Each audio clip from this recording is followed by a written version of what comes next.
¿Qué piensa usted cuando le dicen que alguien trabaja duro? ¿En qué piensa? Tal vez viene a nuestra mente una persona que se queda a altas horas de la noche después de haber estado una jornada y sigue trabajando y dice, eso es trabajo duro, ¿cierto? O también pensamos en alguien que tiene que esforzarse físicamente mucho, alzando ladrillos, bultos, y pensamos que eso es trabajo duro y en efecto lo es trabajo duro. Pero ¿usted se ha imaginado a alguien de rodillas orando a Dios cuando le dicen trabajo duro? ¿Usted relaciona trabajo duro con alguien de rodillas orando? No, pero quiero decirle que eso es trabajo duro. La oración es trabajo duro.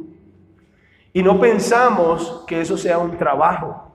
El apóstol Pedro dijo a la iglesia que no era bueno que se ocuparan ellos a servir a las mesas.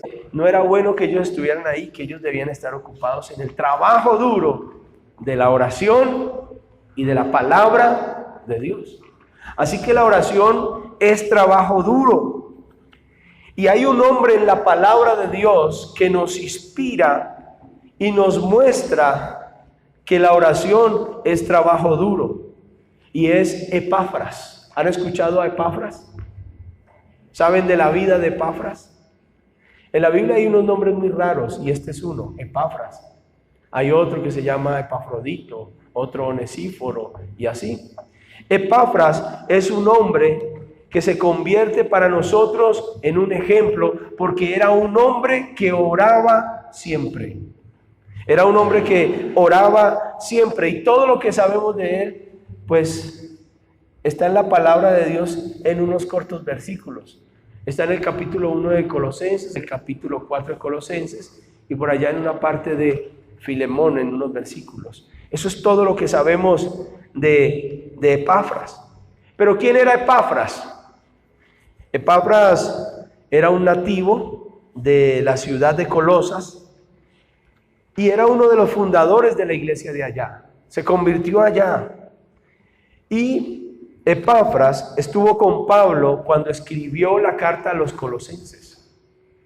Él era el mensajero del apóstol Pablo, era el que llevaba y traía mensajes. A Pablo le traía toda la información de la iglesia que tenía en Colosas, una iglesia que el apóstol Pablo nunca visitó, pero la conocía ¿por quién? Por Epafras, porque él era el que llevaba y traía los mensajes, llevaba y traía los recados, llevaba y traía todo lo que esta iglesia necesitaba y se lo presentaba al apóstol Pablo.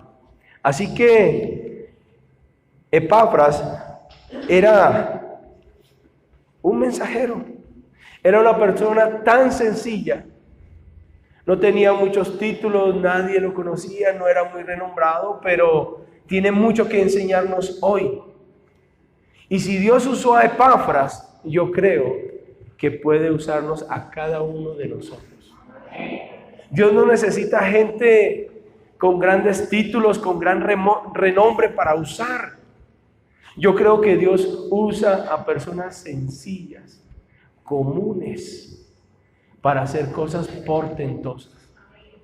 Y yo estoy aquí delante de personas sencillas, ¿cierto? Siendo yo otro hombre igual que ustedes, sencillo, pero yo creo que Dios va a hacer cosas grandes a través de cada uno de nosotros. Porque lo veo en el ejemplo de Epafras. Epafras era un hombre muy sencillo y Pablo lo describe en dos frases como un hombre muy especial. Colosenses capítulo 1 versículo 7 lo describe así. Se dice, como lo habéis aprendido ¿de quién? Epafras, nuestro consiervo amado, que es un fiel ministro para vosotros. Dice, consiervo amado. Si Pablo amaba a este hombre, era por algo. Esto no son frases de cajón, eran palabras sentidas del apóstol Pablo, y si lo amaba, era porque amaba a Epafras, y porque Epafras había hecho cosas que habían estimulado el corazón de Pablo para llamarlo así, nuestro consiervo amado. Así que este hombre era un ¿qué? Un siervo. Un siervo. Cuando dice consiervo es porque Pablo se considera otro siervo, consiervo, ¿cierto? O sea, estaban al mismo nivel y le da ese título a Epafras de siervo de Jesucristo. Y en el capítulo 4, versículo 12 también se lo da. Así que Epafras era de Colosas, de la iglesia, era alguien sencillo, pero era un siervo. 4, versículo 12, dice, os saluda Epafras. En ese momento ya se estaba despidiendo el apóstol Pablo para mandar esa carta a los de Colosas. Y Epafras estaba ahí. Y Pablo dice, os saluda Epafras, el cual es uno de vosotros, siervo de Cristo. Siervo de Cristo, dejémoslo ahí. Era un siervo de Cristo igual que Pablo. Pablo se presenta así. En varias ocasiones se presenta como siervo de Jesucristo y se coloca ese título él, pero ahorita se lo está dando a Epafras, y hay otra persona a quien también se lo otorga, y es a Timoteo. A Timoteo también lo llama siervo de Jesucristo, y a Epafras le dice siervo de Cristo. Es un título especial, pero es un título que se ha desdibujado con el tiempo, y más en estos tiempos, porque se ignora o se desvirtúa el concepto de siervo. Literalmente, ser siervo era una persona que era esclava. Sinónimo de siervo era esclavo. Y en ese entonces, en la sociedad de aquel entonces, existía la esclavitud. Y Pablo se considera un esclavo de Jesucristo y considera a Epafras un esclavo de Jesucristo. Un esclavo de él, porque era un siervo del apóstol Pablo. Así que lo considera un esclavo, una persona que solo servía para servir. Una persona que solo estaba dispuesto a que los demás estuvieran bien.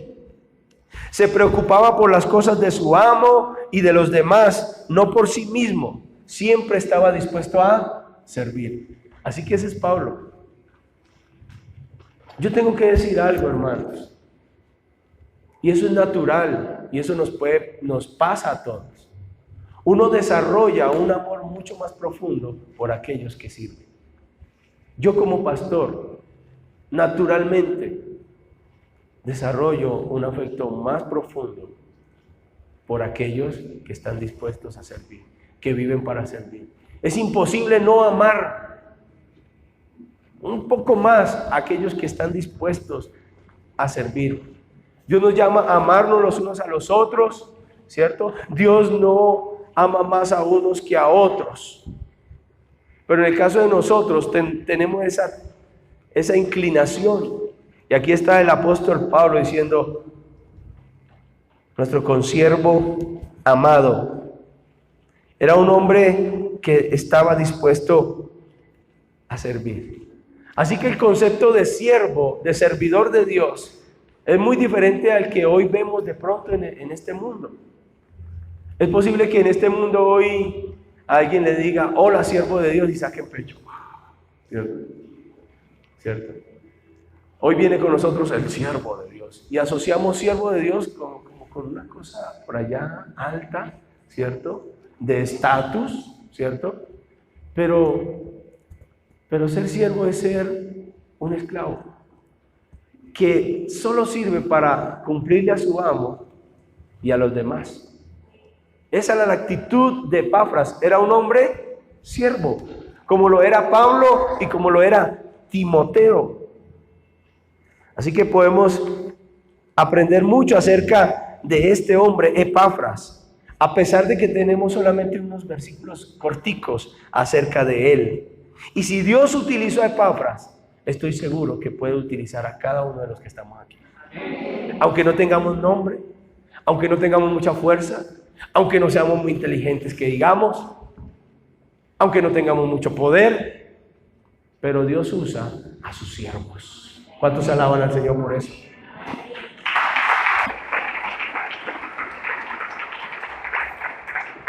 ¿Qué podemos aprender del servicio, del ministerio de este hombre, de Epafras?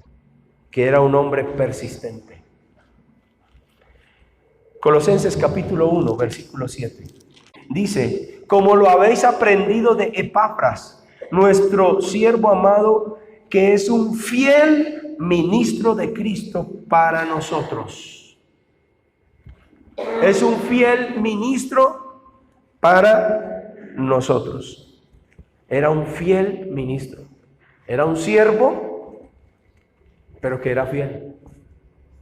Hay siervos que sirven, pero no son fieles. Es decir, no persisten. Fidelidad sinónimo de persistencia, de continuidad.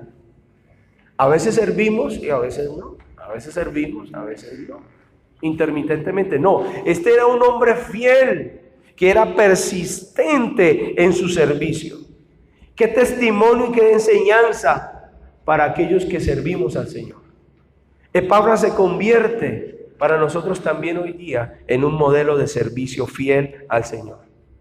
Eso no eran meras palabras del apóstol Pablo, no era mera adulación. Es que Pablo trabajaba con Epafras, lo había acompañado en el ministerio. Y los hermanos de Colosa lo habían visto durante mucho tiempo en la iglesia. Epafras era de esos hermanos que son columna en una iglesia. Así era Epafras. Y que unos vienen y otros se van, y cuando vuelven, ahí está Epafras. Aquí en nuestra iglesia hay más de una Epafras, hombres y mujeres que han sido fieles y que han permanecido. Que aunque las cosas cambian, van, vienen, unos van, otros vienen, pero hay gente que es fiel, que es persistente, que se mantiene firme en el llamado que Dios les hizo. Conozco muchas personas que no son fieles y lastimosamente esos testimonios vuelan, esos testimonios corren, ¿sí o no? ¿Qué pasa cuando alguien deja de ser fiel? Todo el mundo se entera, pero poco se conoce de aquellos que siempre están ahí. Eso no se reconoce. Eso no se reconoce de los que siempre, pase lo que pase, están ahí. Ahí está el fulanito de tal, ahí está. Ahí está el líder, ahí está el pastorcito ese todavía.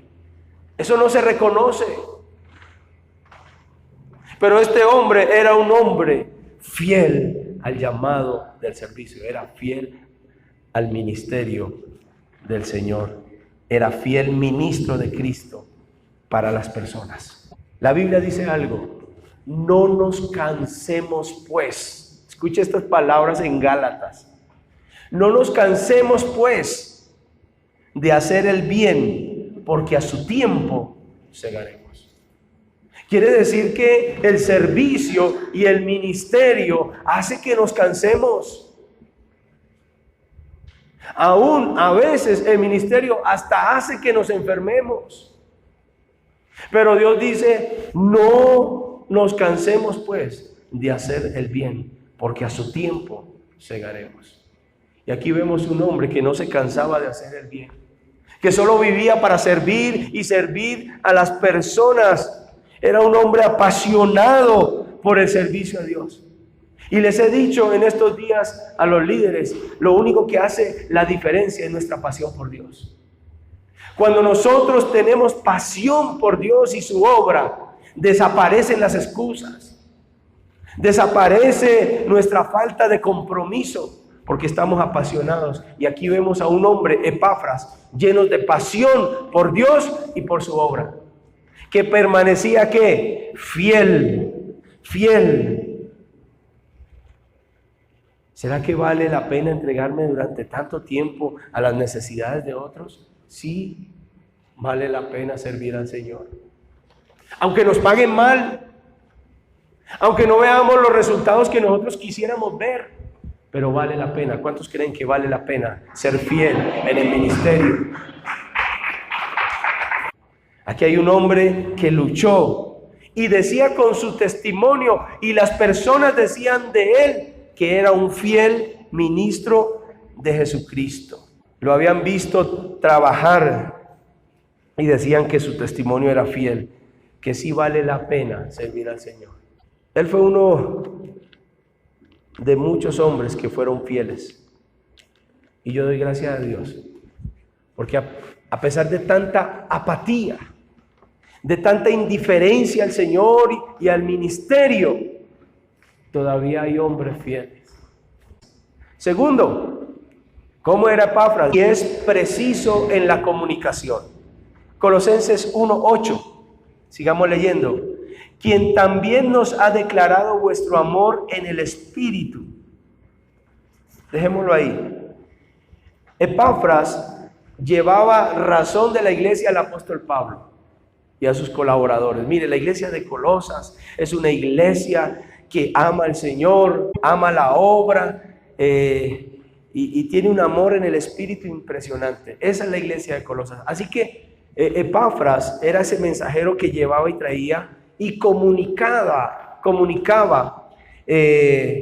precisamente todo lo que estaba sucediendo en Colosas. Aunque Pablo nunca fue allá, pero Pablo tenía una información muy clara de lo que pasaba en Colosas y por eso trató asuntos importantes y problemas graves de la comunidad a través de esta carta. Porque había un hombre que era preciso en la comunicación. Y si hacemos un estudio de Colosas, ¿cuáles eran los problemas? Pues ahí nos vamos a quedar toda la mañana. Pero solamente quiero hablarles de un problema que había en Colosas. Y era la acechanza del gnosticismo. Era un problema que estaban enfrentando la iglesia del Señor Jesucristo en esos tiempos. Porque una de las creencias del gnosticismo es que creían que un Dios tan santo, tan bueno, no puede estar con un hombre malo. Oiga, esa enseñanza es antigua.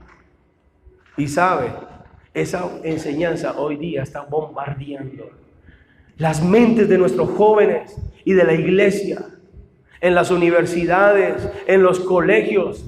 Un Dios tan grande, tan supremo, no puede estar aquí con nosotros porque somos muy malos. Así que vemos un humanismo que atrapa las mentes de las personas, de los jóvenes, y que les hace pensar que sí hay un Dios, pero que está por allá y que no tiene nada que ver con nosotros. Con ese problemita estaba lidiando la iglesia de Colosas y Pablo tiene que pararse y tratar con ellos. Así que Epafras era el que comunicaba los medios problemas que tenían. ¿Sabe, iglesia? Nosotros estamos enfrentando problemas muy graves, ideológicos, filosofías. Y si la iglesia no está preparada, nuestros jóvenes se van a ir. Porque hoy el mundo enseña, Dios no existe, Dios está muerto.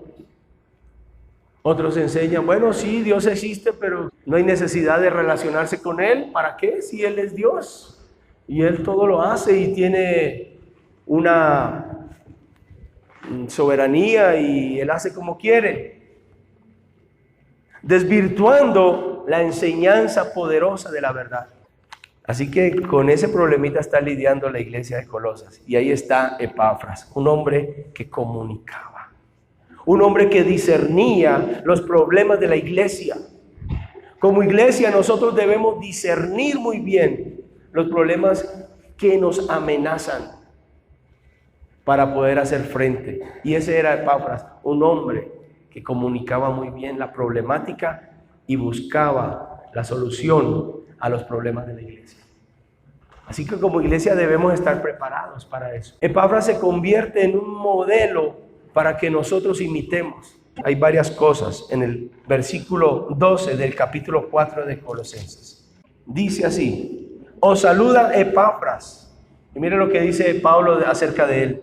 El cual es uno de vosotros, siervo de Cristo, siempre, diga conmigo, siempre, rogando encarecidamente por vosotros en sus oraciones, para que estéis firmes, perfectos y completos en todo lo que Dios quiere. Ese era Epafras. Y lo primero que encuentro es que la oración es algo en lo que un creyente persevera.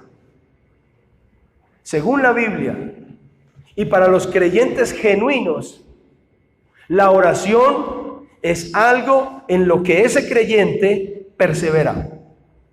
Ese era el estilo de vida de Epafras y de la mayoría de seguidores de Jesucristo de la iglesia primitiva. Era gente ¿de qué? De oración. Pero no era una oración aislada, era una oración perseverante. Mire lo que dice el texto, versículo 12, dice: siempre rogando, siempre es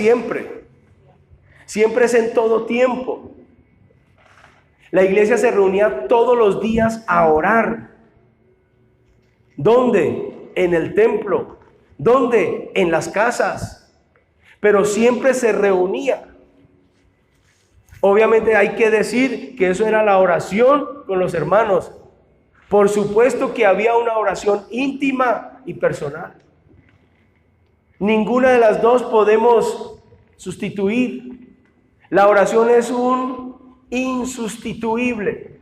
No lo podemos reemplazar por nada. No lo podemos reemplazar. O oras o no te comunicas con Dios.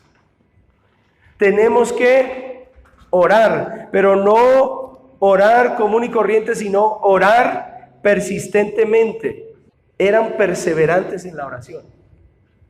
Y aquí una pregunta que usted me puede contestar y yo sé cuál va a ser la respuesta en este mismo momento.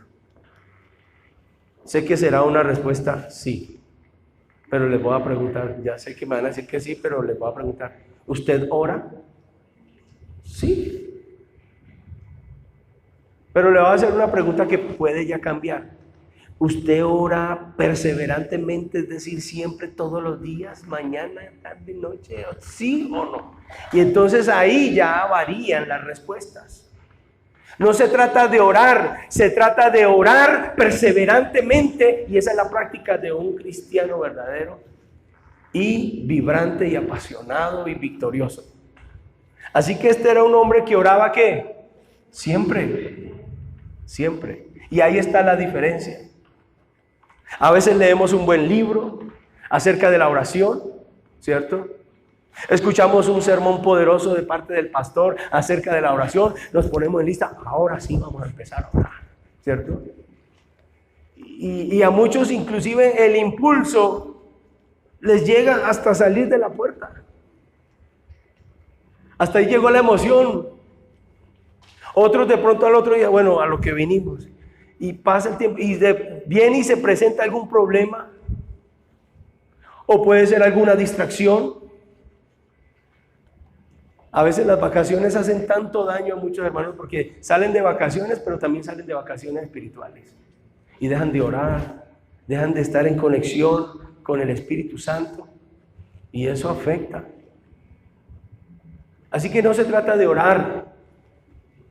La tarea es orar siempre. Dicen que para crear un hábito se requiere repetir una cosa muchas veces. Nosotros tenemos hábitos que ya se convirtieron en una costumbre. Por ejemplo, los hombres, cuando nos afeitamos, inconscientemente llevamos la cuchilla al mismo punto donde empezamos, todos los días. ¿Sí o no? Porque es algo que se convirtió en un hábito. Y el hábito se convierte después de repetirlo muchas veces y lo hacemos siempre igual. Son hábitos que desarrollamos y que de tanto hacerlo, lo hacemos a la perfección, porque lo hemos repetido. Vamos a estar 40 días en oración. Yo les invito a que se metan todos los días y creemos en nosotros el hábito de la oración. Que disciplinemos esta carne de tal manera que se acabó el día a los 40 días, pero ¿qué importa? A mí no me importa que se acabe, yo voy a seguir orando mañana, tarde y noche. Uy, eso va a ser la diferencia, porque Dios no nos llamó a orar solamente 40 días de oración. Yo creo que este es un tiempo, un abrebocas para cosas mayores. Pero nuestra oración tiene que ser, ¿qué? Persistente. Siempre, no es a raticos, así como el chavo del 8 que se anima y que orábamos y que por la mañana y que por la noche y ya después no hacemos nada, ¿cierto? Así que Dios quiere que seamos perseverantes. Y la Biblia no muestra en ningún momento que la oración sea algo pasivo o intermitente, sino que es algo que se hace siempre rogando. Y orar es una lucha.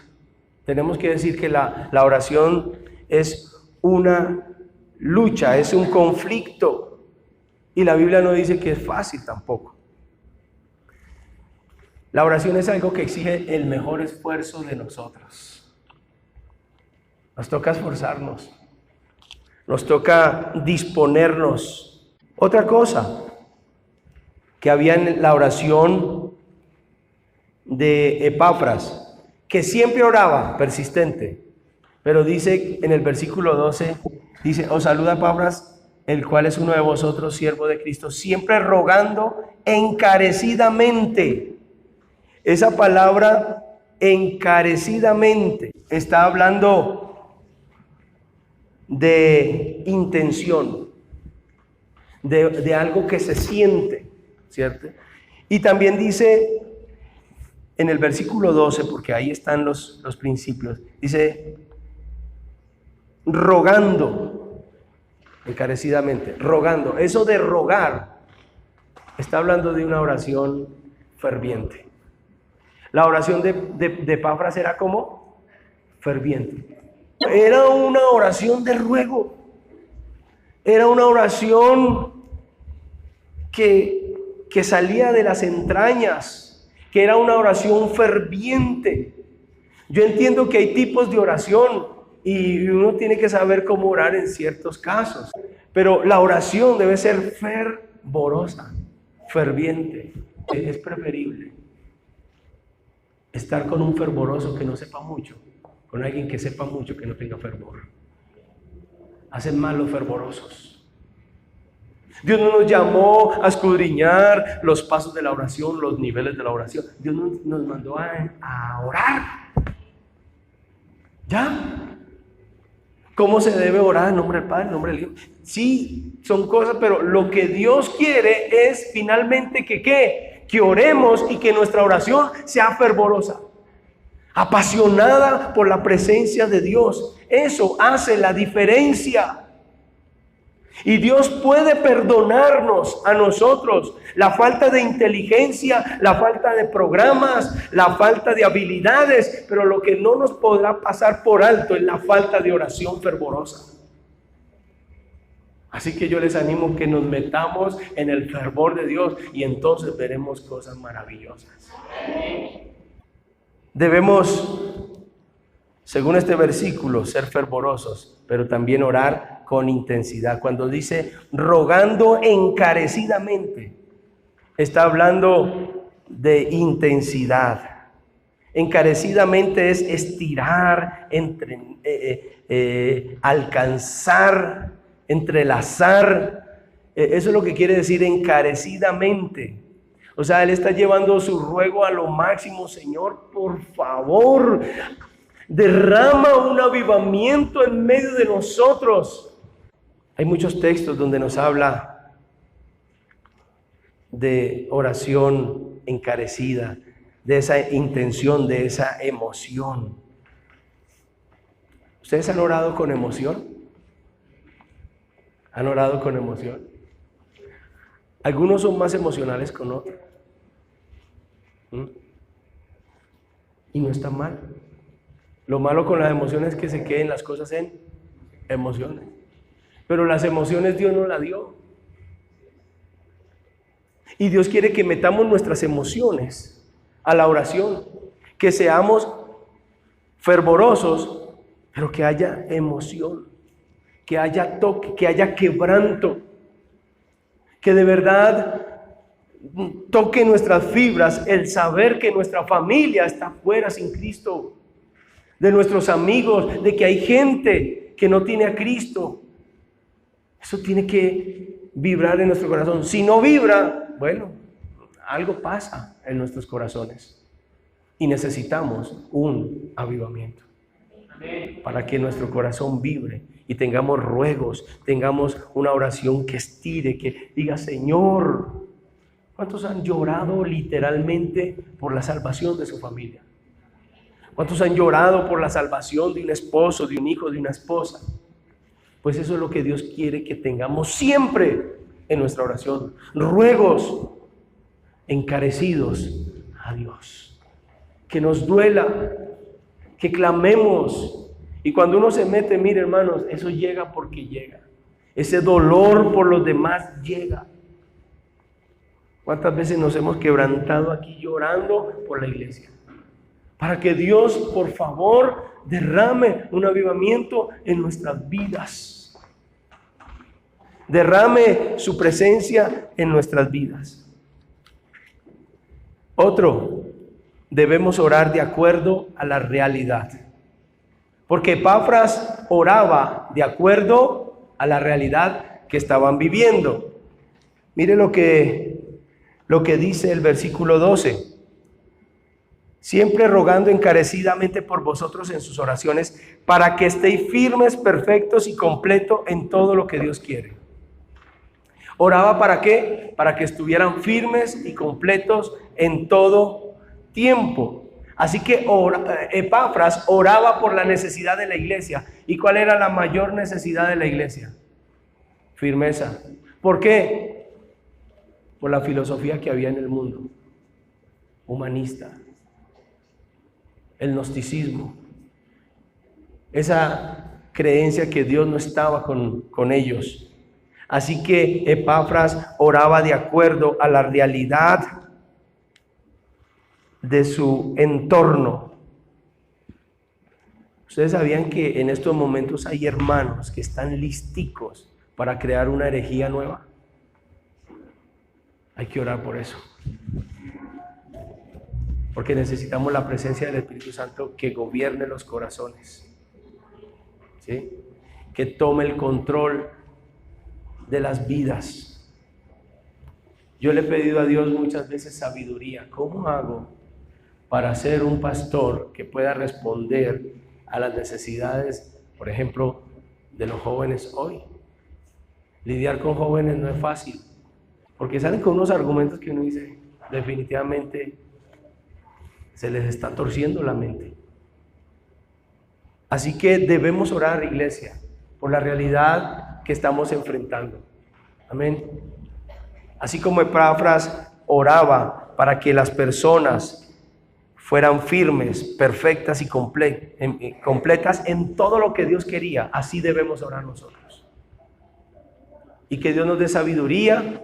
Y que más que sabiduría, que su presencia esté allí, porque su presencia es suficiente. Y que podamos dar respuesta a estos jóvenes o a nuestra realidad.